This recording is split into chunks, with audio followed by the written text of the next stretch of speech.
another episode of the Liberty Dad podcast, a discussion on politics and culture. I'm your host, DL, America's most objective libertarian. If you're tuning in live, thank you so much for giving me your time. This is Liberty Dad versus Mamdani's policies. The next one is going to be housing affordable. It's going to be affordable housing. So let's take a look at his video here. Go. Let's talk about the housing crisis. Last summer, for the first time in 15 years, New Yorkers were allowed to apply for a lottery to get help paying their rent. It was open for 1 week only. More than 630,000 people applied. The big prize? Getting on a wait list with 200,000 other New Yorkers. This is the housing crisis in 2025. Unless you're wealthy, it's basically impossible to find or stay in a home that you can afford. It's time city government actually did something about this. I've already told you about my commitment to freeze the rent for every single rent-stabilized tenant. That covers about half of all New York City renters. But what about the other half? We need more housing. A lot more. As mayor, I'll build 200,000 new, permanently affordable, union-built, rent-stabilized homes over the next 10 years. Okay, pause for that. I want you to keep in mind that 200,000 number. Tripling what we're currently set to build. Any 100% affordable project gets fast-tracked. No more pointless delays. We're going to unleash the public sector, but we're still going to need more housing. That means taller buildings near subway stations, upzoning wealthy neighborhoods, and eliminating the requirement to build parking lots. But we should guide these changes through comprehensive planning, not a piecemeal approach. New York City is a majority tenant town, but too often our government works for the landlords. It's time to take the power back and build housing for the many. Let's get to work. All right. So, again, he's like swinging around. Like, the guy's having fun. Like, he looks like a fun person to vote for, if nothing else. I'll give him that. He's got a lot of charisma.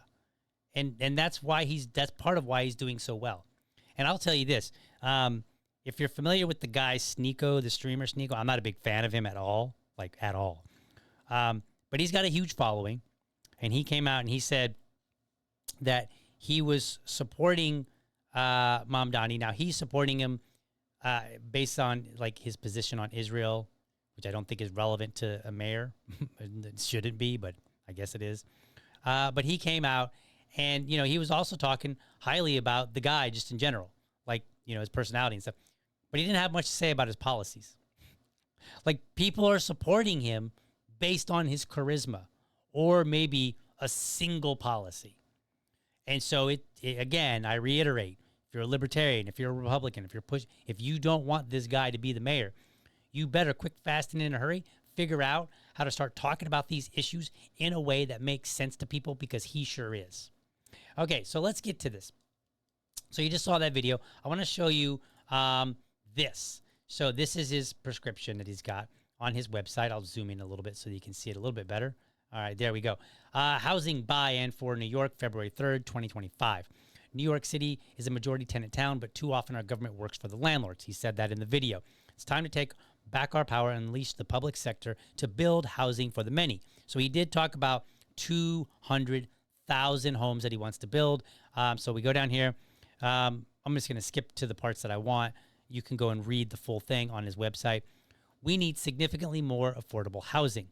But for decades, the city has relied almost entirely on changes to the zoning code to invite and shape private development, with results that can fall short of promises. And the housing that does get built is often out of reach for working families who need it most. Two things that you need to be very attentive to in what I just read. The city relied on the zoning code. The government, the governing body, relied on their government solutions. That's what they relied on, and they didn't get what they wanted. So when he says, I have critiques of capitalism, where are the critiques of government? When he literally tells you right here that the city is responsible for not being able to help produce through the free market the housing that they needed. It goes on. We can't afford to wait for private sector to solve this crisis. He's blaming the private sector even though the government obstructed it and got in the way. He just told you the government was the problem. Sort of. I mean, he didn't say the government is the problem. He's like, oh, yeah, they've tried to rely on this. And, the private sector, they just can't do it. Capitalism is a bad thing. It's not good. Well, no, it's not good if you keep tying its hands. Think of it this way. Let's say I'm going to fight Mike Tyson. Now, Mike Tyson's an old man. Like what, in his 60s now? But he can still pack a punch. And you and I know that if I got in a ring with him right now, I'm 5'3", I weigh 120 pounds, and I do not box. If him and I got into a ring to seriously box, I'm going down probably on his first punch. The first one that he lands, like if I might be able to dodge a couple, right? But that first one that he lands, I'm done. Going right down. What does that sound like? I can't do it. I tried. All right, I'm going down. But if you tie his hands behind his back, right? Like, let's just say that you tie, I assume he's right-handed. Let's say you tie his right hand behind his back, and then he only has his left to punch with, okay? Now, if he hits me, I still might go down, okay? 'Cause he's still a pretty strong dude. But I got a way better chance, right? And you can't then turn around and be like, yeah, we can't wait on Mike Tyson to win a fight with DL, even though we've tied a hand behind his back. Like, we can't wait. That's the problem. Like he told you right there, we need significantly more affordable housing for decades. Not like the last couple of years, not just the last administration, decades. The city has relied almost entirely on changes to the zoning code to invite and shape private development. So then the question becomes, what changes did they make? Were they even good changes? Were they ones that were suitable for the free market to work and operate? Or did they make changes that don't make any sense and still keep the free market from being able to produce? Ask yourself, if there's a plot of land and somebody would like to have a house on it and buy it, do you think there's somebody out there that's willing to build it? Yes. You should be saying yes. And if somebody's willing to build it, do you think that there are some buddies that are willing to put in all the trade work? A license, a plumber, an electrician, licensed or whatever. But like, a plumber, an electrician, all those people, framers and all that. Do you think there are those people that are willing to come in and for pay produce that stuff so that the developer can produce a house so that somebody like me or somebody else could buy it? Yes, there are people. Think of it this way. The black market always operates. How does the black market produce so well? Now, might there be shortages? Sure. If you're talking about drugs, illicit drugs, if this drug dealer goes and wipes out this other drug dealer who's in the lead with all the drugs, then there might be a short interruption in the supply chain. But that interruption is not going to last very long. They're going to figure out what they need to do to deliver. Right? Now, I want to be careful. I don't want to give you the impression that it's a more in-depth conversation as to why the free market doesn't necessarily produce what the black market does. The long and short of it is, when it's in the black market, people have to take risk that they wouldn't necessarily have to take, and it's illicit, so it breeds crime.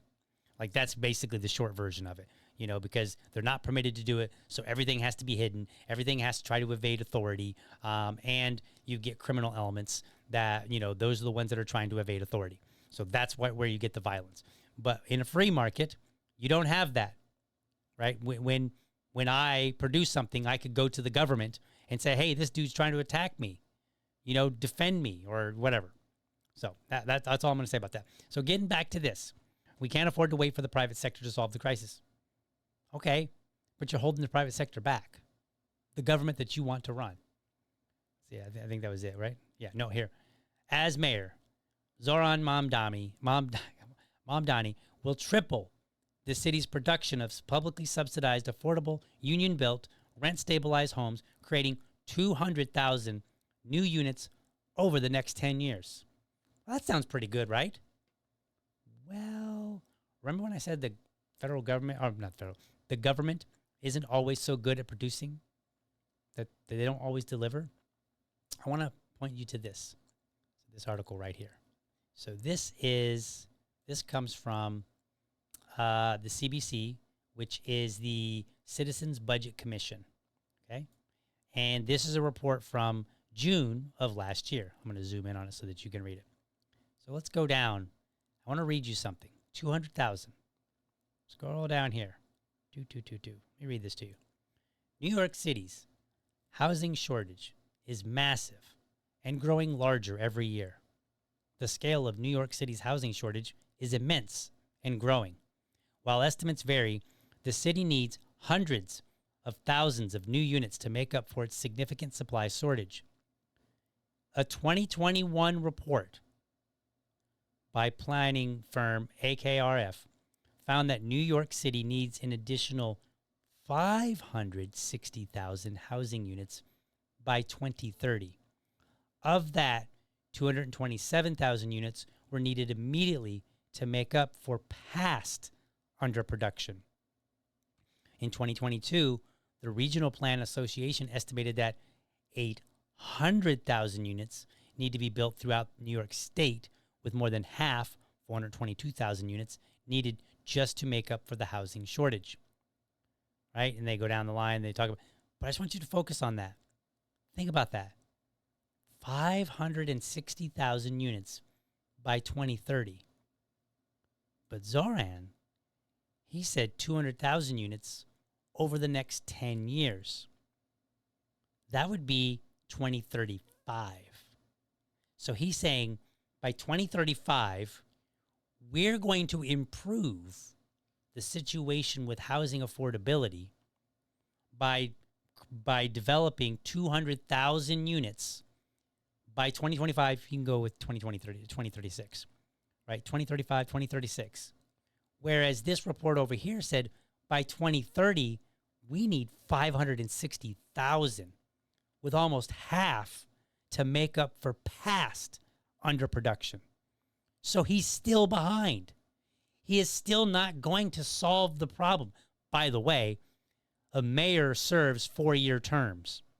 So he would have to serve 3 terms to see it all the way through to fruition. And he's still not going to deliver what they said they needed in 2021. So then the question is, if the AKRF said in 2021 they need 560,000, and it's now 4 years later, what would they say now is necessary by 2030? Presumably that number goes up. So he's not even solving the problem. Now, the question you might ask, you might say, well, what causes these shortages in the first place? I found another cool little video that's going to explain this to us. A nice little housing supply and demand splainer. So let's play that video. Video number 6. I told you it was heavy on the videos today. All right, let's play it. Unless you've been living under a rock, you know that with a few notable interruptions, rents and home prices in many regions have been rising faster than incomes for the last few decades. This is true not only in places like San Francisco, Boston, New York, and Los Angeles, but also in Miami, Minneapolis, and Pittsburgh. As a result, housing is taking a bigger and bigger chunk of our incomes.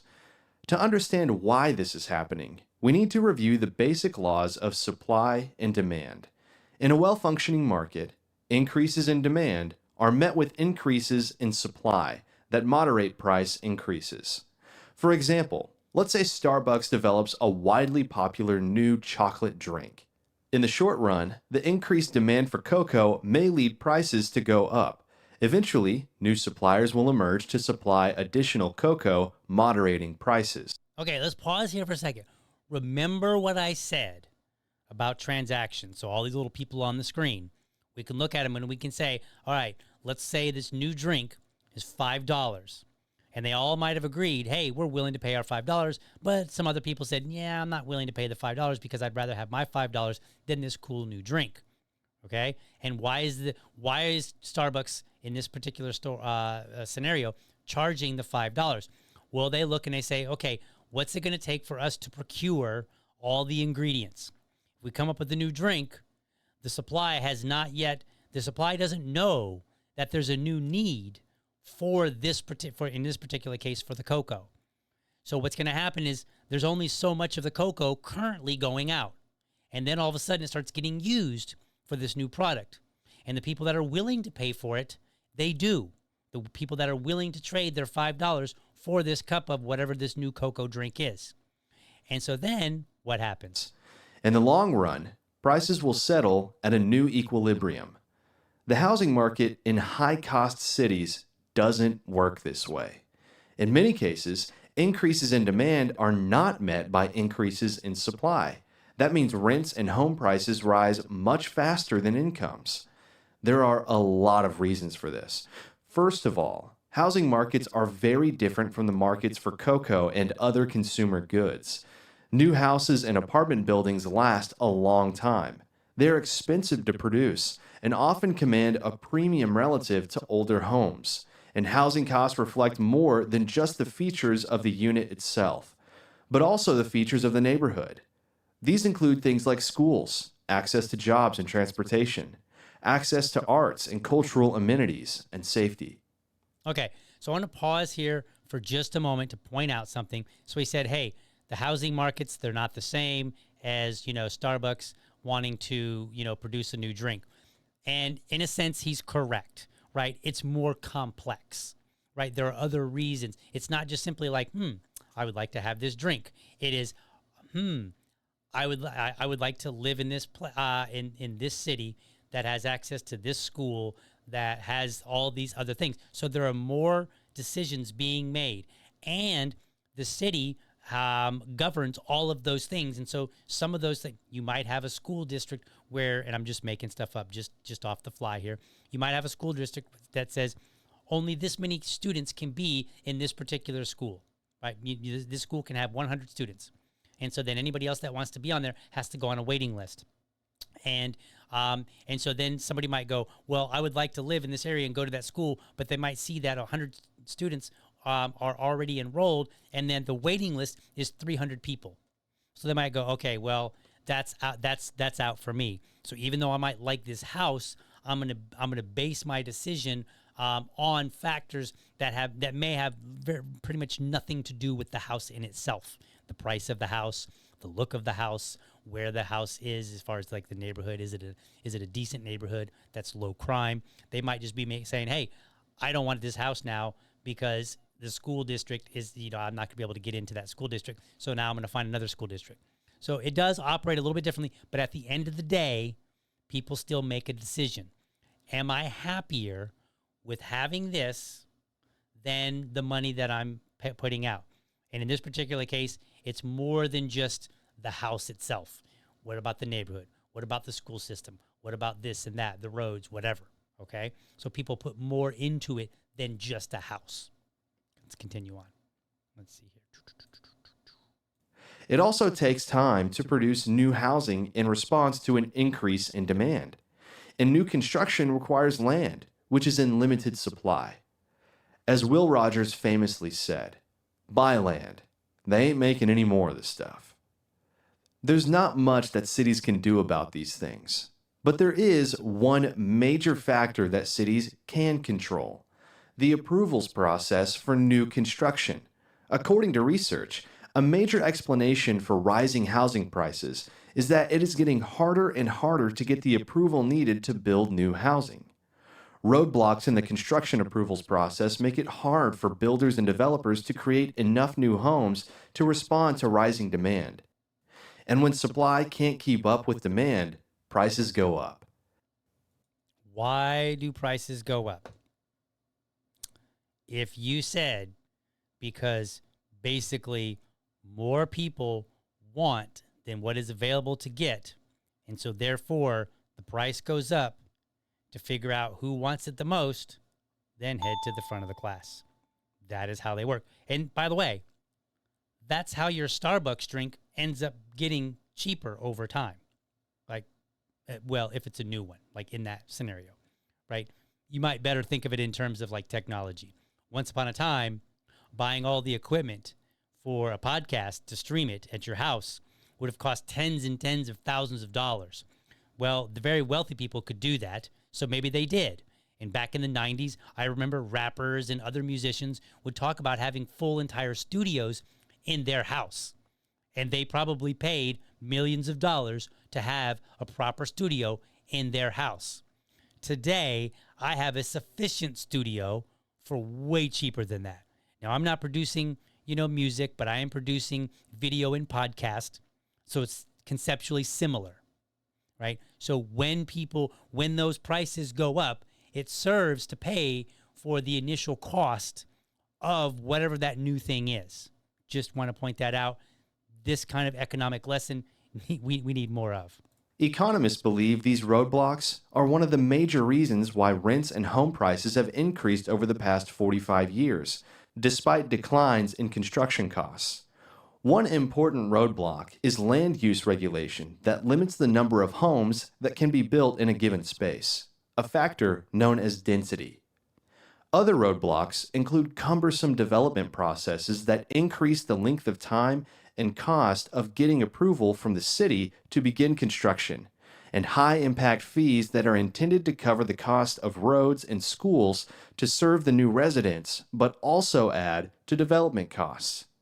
Because of these kinds of restrictions, it's increasingly difficult for developers to build new housing, leading rents and home prices to be higher than would otherwise be the case. To learn how to fix this problem, tune into the video, What Can Communities Do to Make Housing Markets Work Again? Okay, you can go check out that video if you want. They have another video. I'm not going to show it because I don't want to use too much of their stuff as a courtesy. But they have another video where they kind of go in and they explain why it is that in a housing market, even if there is a disruption in the housing market at the wealthy level, that it actually impacts everybody down the line. So that was pretty interesting. I would go and check that out if I were you. You can find the link to that episode in the show notes, and then you can follow to their YouTube page, and you can find some of the other videos and watch. But basically, you get the gist of it. The reason that housing is not affordable is because explicitly of the government. Okay? And so if we go back to Zohran's policy, let's go back to it and see what he said. Scroll back up here. We can't afford to wait for the private sector to solve the crisis. They will not be able to solve the crisis if the reason that they're inhibited is because of permitting issues and land use problems. Have you ever been to a meeting where the city says, hey, this new developer wants to come in and develop on this land? All the citizens within this particular range, we're going to have a town hall where you can express your concerns. I have neighbors that have literally went and looked up the details and said, oh, they're planning to extend the street. They're going to do this many feet. They go out with their tape measures and they literally measure, and then they evaluate, and then they go and they become NIMBYs, right? Not in my backyard. So a lot of citizens will say, oh, we don't want you building that development because it's going to be a bunch of apartments, and apartments breed, crime or something like that, right? Which is not it's a legitimate concern. And so then they'll say, no, you can't do that. We only want full-size houses, and they can only be this close. That's what we'll agree to as citizens. And then they will reach out to their city council members, and guess what the city council members do? They vote based on their constituents, and so then they might say, okay, we're not going to approve this development. They tell a developer to go back, and they say, okay, you wanted to put 100 houses on this plot of land, but we're not going to allow you to put in any more than 80 or 60 or whatever, some lower number. Well, guess what? If it is 80, that's 20 houses now that they can't put out.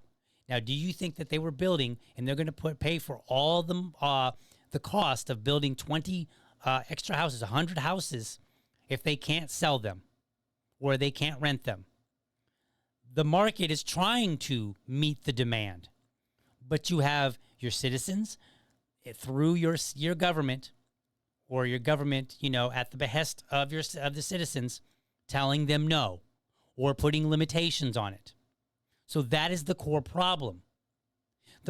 And so he's not really addressing it. Number one, he's like, I'm going to build 200,000 houses. It sounds great until you look in and you find out, actually, we kind of need at least 560,000. And that was back in 2021. Who knows what that number is now, but it certainly isn't lower. And then we look and we say, well, what is the problem? Why? Well, you have too many restrictions, or you got a permitting issue, right? Not just a permitting issue, but that, like what, they might have to, depending on the nature of the land, or just there's any number of different things for which could delay and ultimately increase the cost. And so the cost end up going up. Who do you think pays the cost? If you said the end consumer, please go or stay at the head of the class. Because that is who pays for it. The developer's going to build it. They're going to reach out to all the trades. They're going to do whatever they need to do, right? They're going to build it. Then they're going to sell it to somebody. Maybe it's me. And if their costs are higher, the cost to me is higher. And if the cost to me is higher, and let's say I'm in the wealthy category, I might have the money and be willing to pay for it. But they still didn't build any other houses because perhaps they were limited, right? Or perhaps their cost went up more. So here's a scenario. There's all kind of scenarios, right? Here's a scenario. They say, we're going to build more luxury houses here. But over here, we're going to build a bunch of apartments, low cost, okay, for people in lower income status. And so they maybe want to build 100 houses over here, and they want to build an apartment complex that houses 100 people. So that's 200 households that they're going to be building. All right. But then the city comes and says, yeah, you've got these houses too tight. So you're going to have to give them the land use here. We're only going to permit you to build 80. Okay. Well, now they're building 80 and they're not getting that additional 20. So they got to figure out where that 20 is going to go somewhere. Right. But then maybe you might say, well, you can't have 100 apartments. You can only have 80 apartments. Okay. Well, now they're going to build that 80 apartments, but guess what? They still want to sell to that 20 people that they couldn't buy a house. So those 20 people might come over here to buy some of those apartments. So they might, thinking in the free market, say, okay, well, we were hoping out of these two developments to make a certain level of money, which we're no longer going to make now. So now what do? Well, we pass on all the cost, but maybe these apartment complexes, maybe they weren't going to be low income, maybe they're going to be middle income. And so now we're going to make them a little bit nicer, which means their costs are going to go up, right? But they're going to be able to charge a higher premium because they still want to capture the 20 people that got left out over in the original 100 in the higher income status. So they try to capture the 20 plus some others. So guess who gets left out? The people at the bottom, the people in low income. Do you see how this works? This is why when an entity does the study and they say you need 560,000 houses by 2030, you don't run and say, I'm going to build 200,000 houses by 2035, because you're still going to have a shortage and you're still going to cause the rents and all the houses to go up. This is the problem that we're running into. This is why you need to leave things to the free market. The free market will solve it.